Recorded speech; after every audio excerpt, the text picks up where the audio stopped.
But she was right, Sarah.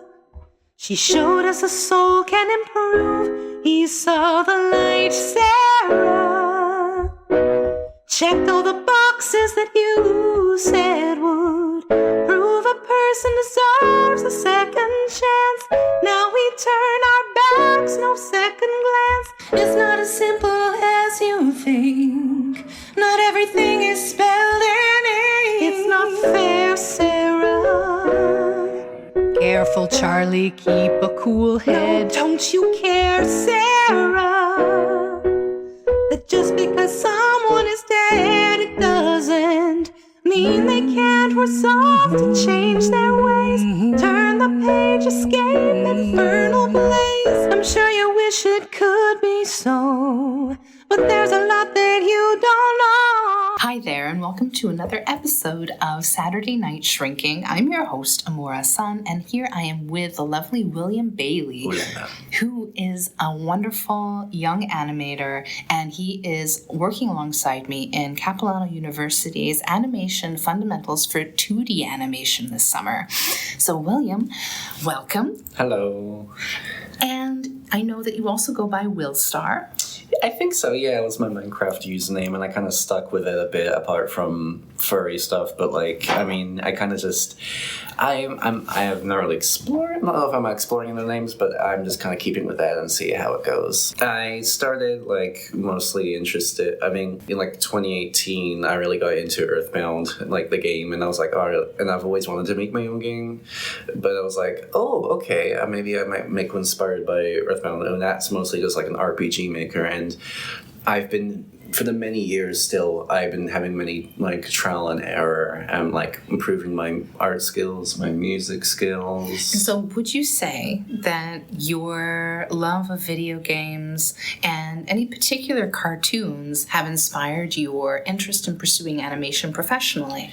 So this is a bit weird. So obviously I grew up in with Flash and everything, and the biggest thing on the playground back in elementary, primary school basically, because Australian, but primary school was from Club Penguin, and I remember not many people. I don't feel I always felt like I was had a weird interest with it, but mostly just because I was obsessed with the concept art, the environments, and the story building.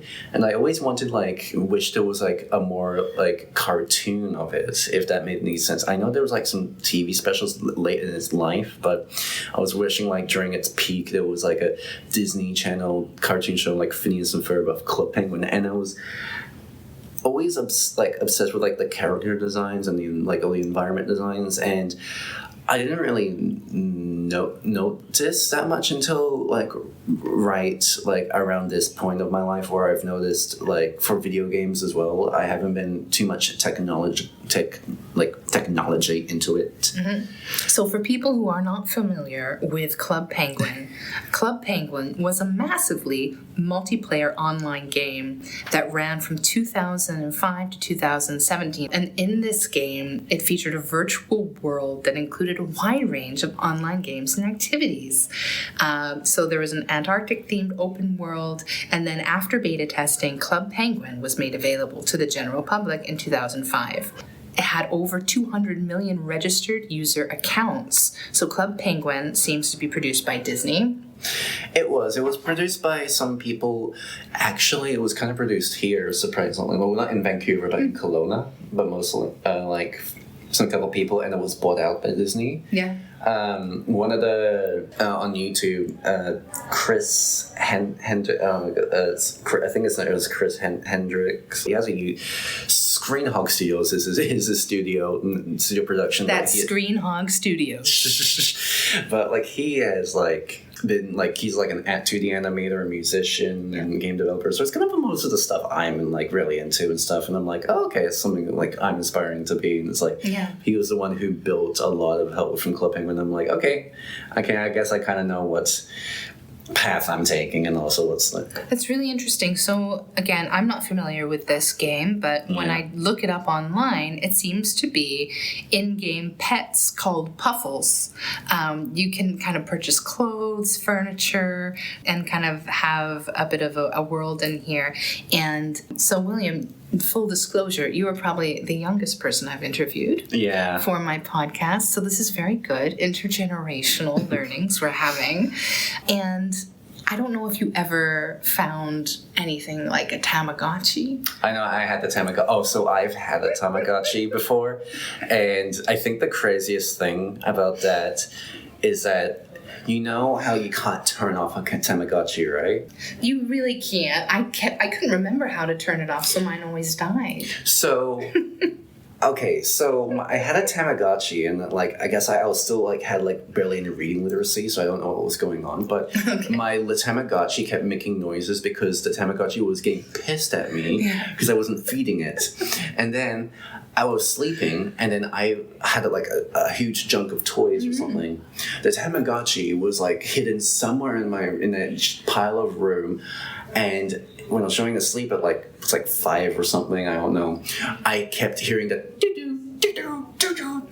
because the Tamagotchi was saying so pissed. I was leaving it alone, and I couldn't get to sleep, and because I couldn't know where it was. I couldn't find it in the garden, and I just kept hearing the noise go doo doo doo doo, and I had to get like my dad, like, "My dad, where's the Tamagotchi? I can't find it." Yeah. I mean, we all had those experiences, and I think my Tamagotchi, when I was like 8, I think it lived about 3 months, and then I had something very similar where I couldn't find where I put it, and it passed away. So other than Club Penguin, you know, you've mentioned wanting to found your own studio and kind of build your own empire. Is there any kind of production company, including like the guy that you mentioned with Club Penguin, is there any other kind of body that you're really looking to learn from, or maybe you take as inspo for any of the work that you're making? I do take a lot of I do have a lot of inspiration with Miyazaki, Studio Ghibli films. Obviously, very, very into the idea of just having animation as just a form of storytelling.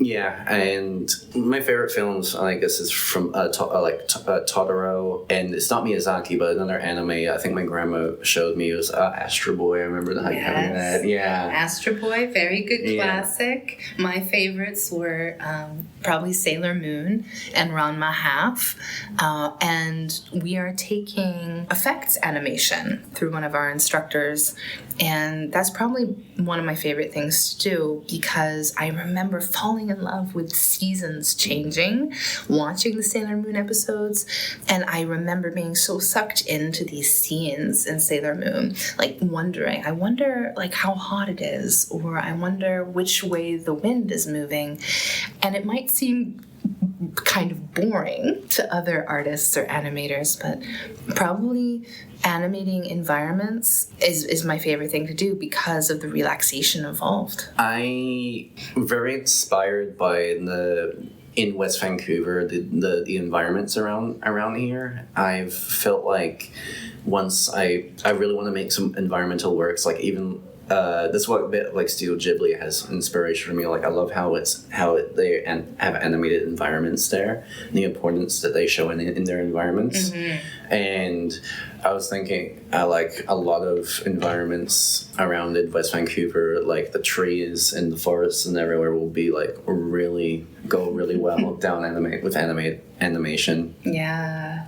And so what's your favorite element to animate out of the environmental elements like water, fire, wind, earth? So for the assignment that we did, I tried to do like a splat, like a giant wave splash against like a road or built like pavement, but I guess I don't know, it was a bit, it turned into like a bit of a air, like it looked more of like air texture for me, so I guess I just have to keep practicing on that part. But I do kind of like the feel of like how just grass moving, because you're having this like you're trying to animate like this invisible field of air pushing back, and I did quite enjoy how like the splash of a puddle. So I do like water. It does like.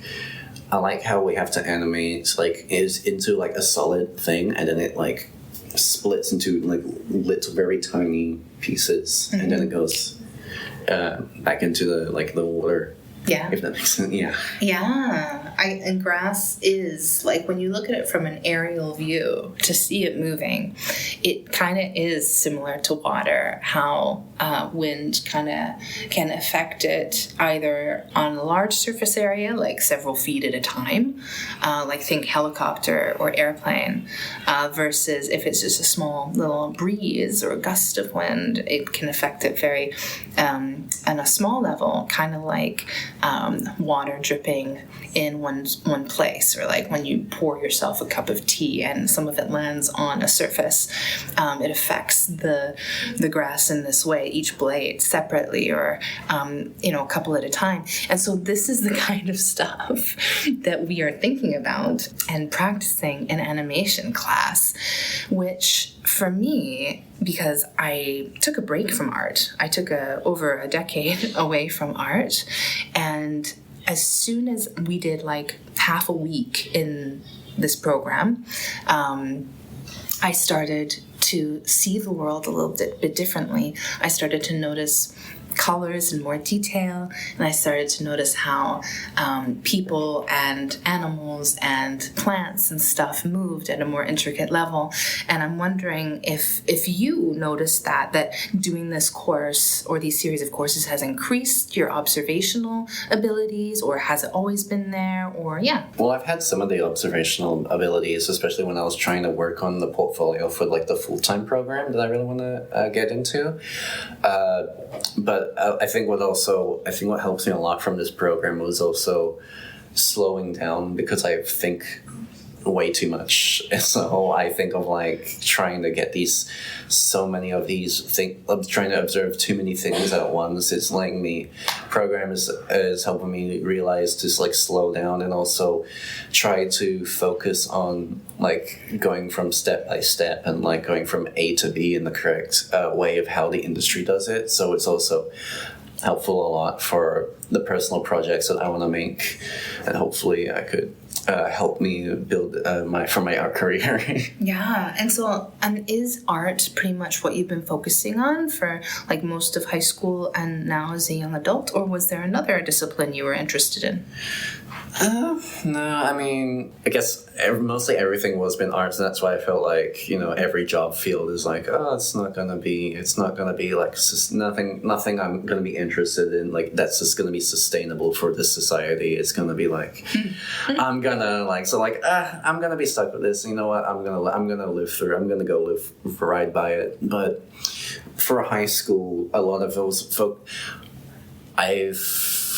I didn't really see myself, even though I drew a little bit. I never saw myself as an artist. I always saw myself as like an art fan, but never an artist. I've seen myself an artist in other ways, but not as in like, I can't draw. Like I kept that I can't draw mindset to myself. I'm like thinking, okay, I didn't do it in elementary school or something. So okay, I guess it's not for me. That's why that was my mindset then. And I did some art classes. I'm like, a little bit like look at other people. I'm like, okay, they're more talented, whatever. But then I did for film. I did a lot of video editing, and I was surprisingly not that bad at it. I was like, a lot of people said I was the best in that one. I guess I got like award of excellence from the film, and I was originally I think I was going to go into MOPA, like VFS or something like that, though, because those were way too expensive. So I did like a documentary certificate course at Capilano, and then I was looking down the route for like building a portfolio for video editing, and I've kind of down that road. I'm like noticing for two things. I've always been wanting to be a creator rather than a refiner. And I've never, all my life, I know, ironic, I went to a documentary program for like specifically on fiction.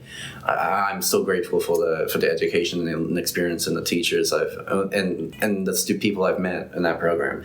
But I've definitely noticed I am very a lot into fiction and art, and I just never realized that. So my dad is always on about like, why couldn't we have known this earlier, like right after high school? And I'm like, well, I mean, I was going through like mental health wise, like the worst in my life. I wasn't even sure if I was going to be like alive or something. So obviously I was going to be thinking of like the right thing to do. So